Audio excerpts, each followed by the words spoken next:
De volta com a nossa aula de biologia molecular, retomando o assunto de síntese proteica. Na última aula, nós demos uma introdução sobre o assunto, falando sobre os elementos que são necessários e outros tópicos também. Nessa aula, vamos falar exatamente do mecanismo, como é que a célula produz proteína, tá bom? Vamos rever aqui, o nosso ponto. Nós dissemos que para uma célula produzir proteínas, ela precisa dos seguintes elementos. O RNA mensageiro, que contém informação para produzir proteína. Falamos que o RNA contém códons, né? Esses códons devem ser traduzidos para resultar no polipeptídeo. Naquela ocasião, falamos também sobre código genético. E além de RNA mensageiro, precisamos de ribossomos, que funcionam como uma bancada de tradução, né? Permitindo que as moléculas de RNA mensageiro e RNA transportador possam interagir perfeitamente para produzir o polipeptídeo em questão. Vamos falar um pouco mais sobre ribossomo daqui a pouco. Além disso, nós precisamos do fator de liberação, que é uma proteína importante que interrompe a síntese quando o ribossomo atinge o códon de parada, o stop códon do RNA mensageiro. E, é claro, precisamos também dos aminoácidos, que é considerado aí, ou que são considerados, nesse caso, a matéria-prima para a produção do polipeptídeo, né? Muito bem. Para a gente retomar o assunto, falar do mecanismo e também falar das etapas, vamos ver aqui a estrutura do ribossomo. Aqui, representando o nosso ribossomo, é uma estrutura complexa formada por proteínas e por RNA ribossômico, né? São duas subunidades, uma subunidade menor, dá para identificar nos dois modelos aí, né? No modelo de informática, né? De bioinformática, um modelo que é um desenho, um esquema, né? Do que seria um ribossomo na prática. Então são duas subunidades, uma menor, mais ou menos 33 proteínas e uma molécula de RNA, e a subunidade maior, que tem um peso molecular maior, tem mais ou menos 45 proteínas diferentes e cerca de 3 moléculas de RNA ribossômico. Sem estar produzindo proteína, essas duas unidades estão separadas, elas só se unem quando vai executar o trabalho de síntese proteica, né? E aí nós identificamos também, na subunidade maior, que existem 3 sítios de ligação do RNA transportador. O sítio A, de aminoácido, o sítio P, de polipeptídeo, o sítio E, de exit ou saída. É no sítio A que o aminoácido vai chegar, transportado pelo RNA transportador. É no sítio P que ele permanece até que a ligação peptídica se estabeleça, e é no sítio E que ele é liberado, né? Liberado após ser descarregado, ou seja, após ele deixar o seu aminoácido, tá bom? Aí nós identificamos na figura também o RNA mensageiro, identificamos extremidades 5 linhas, 3 linhas. Vamos fazer uma comparação aqui para você entender. Imagine então que essa molécula de RNA seja os trilhos, não é, de uma locomotiva. E enquanto que o ribossomo, ele é a locomotiva propriamente, né, o trem puxado pela locomotiva. E ele parte da extremidade 5 linhas e deve terminar, ou seja, ter o seu destino final na 3 linhas. Assim, nós entendemos que é na extremidade 5 linhas que tem o códon de início e é na extremidade 3 linhas que nós encontramos o códon de parada. Dá para você identificar aqui, né? Aqui está o códon, mais ou menos o terceiro códon, observe o terceiro códon, identifica o códon AUG. E na extremidade 3 linhas nós encontramos o códon UAA, que é o códon de parada, o stop codon, né? Então, vamos ver como que a síntese de proteína ocorre, separando esse processo em etapas, tá bom? Nós vimos isso na síntese de RNA, vimos a iniciação, a elongação e a terminação. Aqui, para efeito didático, vamos fazer a mesma coisa para a gente entender, né? Eu acho que essa é uma maneira interessante de entender como que a síntese de proteína ocorre, tá bom? Muito bem, então vamos começar aqui falando da síntese de proteína pelo começo, ou seja, a iniciação, a fase de iniciação. Aqui está o nosso ribossomo, né, uma parte dele apenas, então, para identificar o que acontece aqui na iniciação. Bem, na iniciação, o que ocorre? O RNA mensageiro, que já foi produzido, já foi processado, ou seja, os seus introns já foram removidos, os exons foram unidos, a sua extremidade 5 linhas já foi processada, a sua extremidade 3 linhas já foi processada, e ele está pronto para ser traduzido. Ele então saiu do núcleo e foi para o citoplasma. Isso falando de uma célula eucariota, né? Chegando lá, o que acontece? A sua unidade menor, né, e essa que nós acabamos de apresentar a você, se liga a uma região específica da nossa molécula de RNA. Essa região específica, ela se chama a sequência de reconhecimento, né? Tem uma sequência específica de nucleotídeos que nós chamamos de sequência de reconhecimento. Ela é anterior ao códon de início. Não é o que está aí representado exatamente nessa figura, mas ela situa-se anteriormente ao códon. Então é onde a nossa subunidade menor se liga. Então essa é a primeira coisa que vai ocorrer. A segunda coisa que vai ocorrer na iniciação é o primeiro RNA transportador, nesse caso transportando metionina, que é o primeiro, né, o primeiro aminoácido. Ele vai se ligar ao códon de início, que é o chamado códon AUG. Observe que, para que ele seja aceito, ele tem que ser complementar. Se é adenina, lá no códon, deve ser uracila no anticódon, né? Se é uracila, ali no códon, deve ser adenina. Se é guanina, é citosina. Então, a relação é complementar. Uma vez que ela é complementar, as ligações de hidrogênio se estabelecem entre elas, unindo, então, o RNA mensageiro com o RNA transportador. É o ribossomo que garante que essa ligação ocorra, né? E que ela permaneça. Caso essas interações, a formação das pontes de hidrogênio não ocorra, é porque esse RNA não é correspondente, ele então é descartado, ele é eliminado, ou seja, ele é dispensado do processo de síntese de proteína. Então, o ribossomo garante que essa interação entre RNA transportador e RNA mensageiro seja precisa.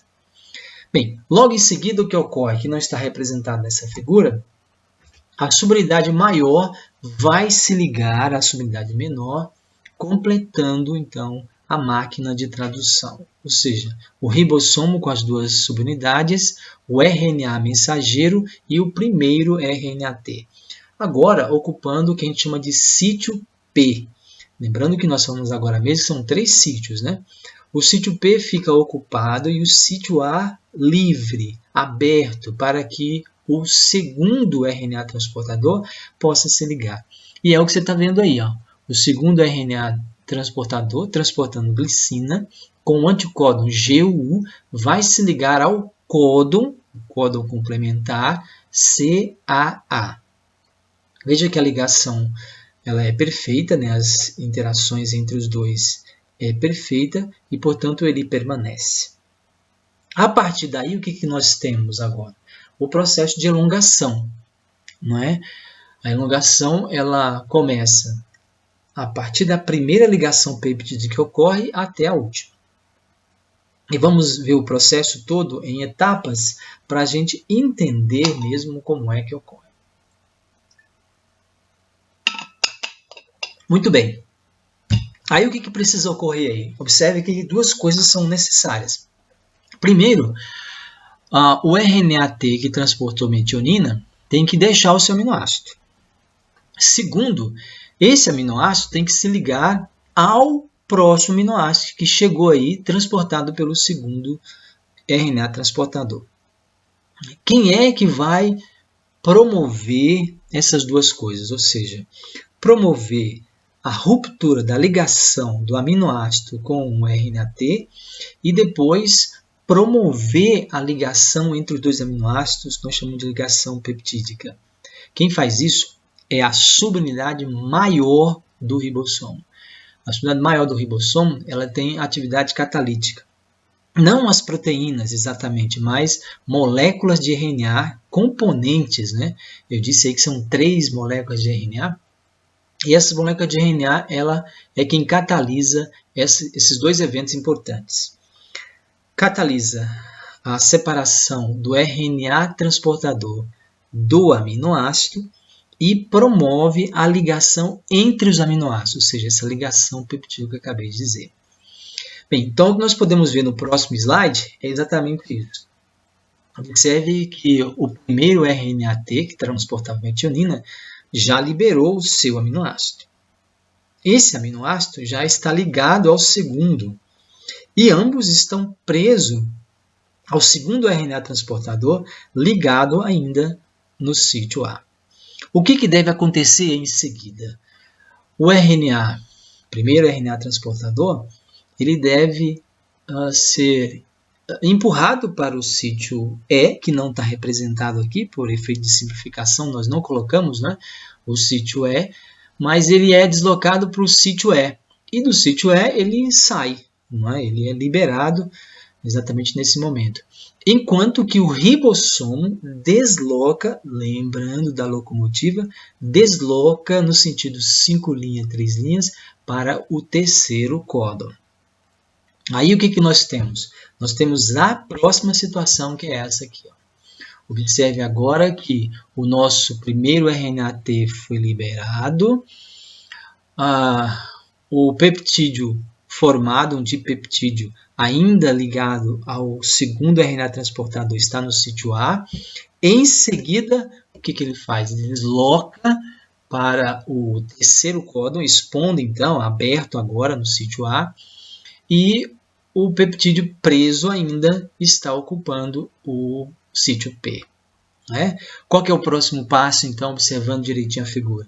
É o terceiro RNA transportador transportando o terceiro aminoácido, se ligando ao terceiro códon, o códon UGC. Até agora, nós temos um peptídeo com 2 aminoácidos só, metionina e glicina. Qual que é o nosso terceiro? Nosso terceiro aminoácido, transportado por RNA transportador, é a cisteína, representada aí por cis, né? Observe novamente o que vai acontecer. Agora, a subunidade maior, ele vai separar o RNA transportador do peptídeo, o dipeptídeo formado por metionina e glicina. E catalisar a ligação entre a cisteína e a glicina, formando um tripeptídeo. Observe, dá para perceber isso no próximo slide. Observe que nós temos agora um tripeptídeo formado, né? O primeiro metionina, o segundo glicina, o terceiro cisteína. Observe que o RNA transportador, que é o segundo, já descarregou. Então, ele vai deslocar para o sítio E e vai ser liberado. O que o ribossomo vai fazer? Deslocar como uma locomotiva para o quarto códon. Não é? E o nosso RNA-T, preso ainda ao tripeptídeo, desloca para o sítio P. E o que nós teremos no próximo é exatamente evidenciando isso. Né?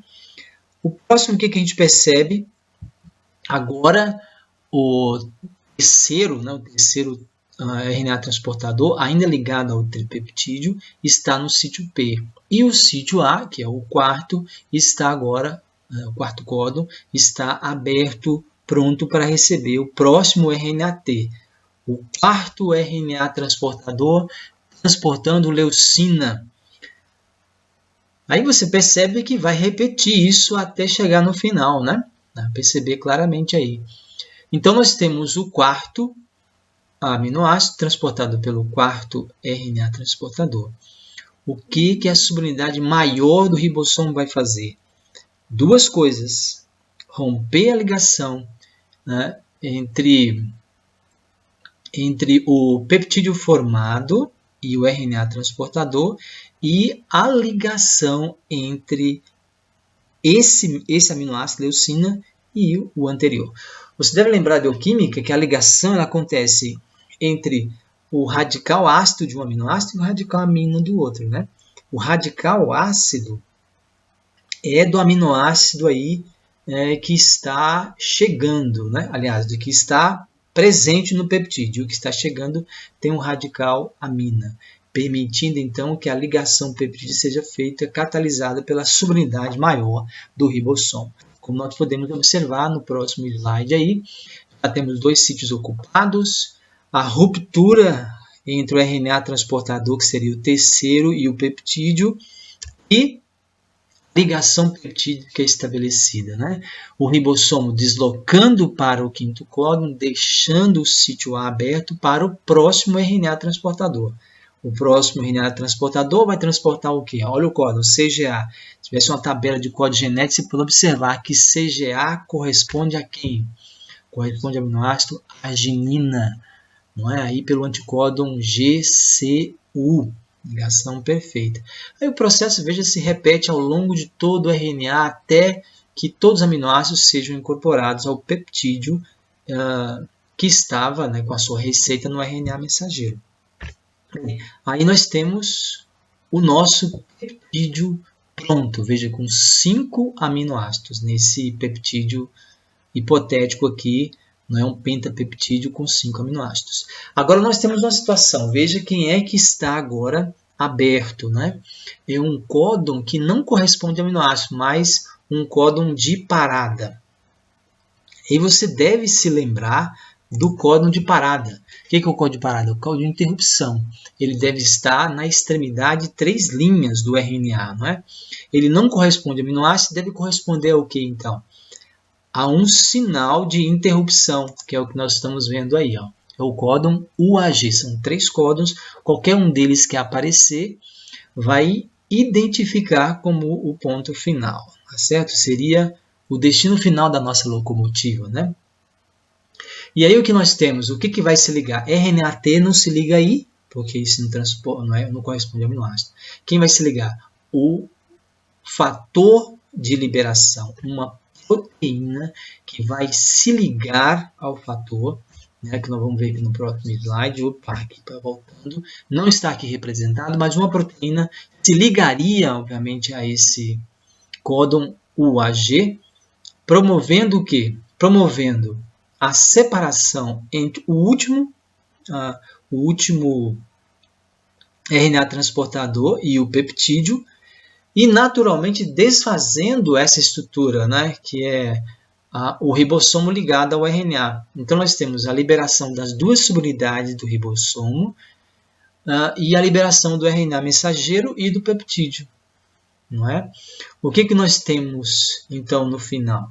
O peptídeo sendo produzido, que vai exercer sua função, as 2 subunidades que podem se juntar novamente caso seja necessário, os RNAs transportadores que são utilizados para produzir outras proteínas, e esse RNA, o que acontece com ele? Esse RNA ele é degradado. O que está representado exatamente é uma enzima, não é, que vai degradar o RNA. É uma espécie, né, de ribonuclease que deve degradar esse RNA mensageiro, liberando os nucleotídeos que podem ser reutilizados, tá certo? Então, nessa aula, eu não sei se eu fui muito rápido, eu espero que não, espero que você tenha entendido, e quero que você reveja essa aula, veja os pontos que você não entendeu, tá certo? Dá uma lidinha no livro-texto, resolva alguns exercícios que você vai compreender perfeitamente esse assunto, tá bom? Então, na próxima aula, vamos falar alguma coisa sobre proteína novamente para encerrar essa sequência de 3 aulas, ok? Bom, até a próxima.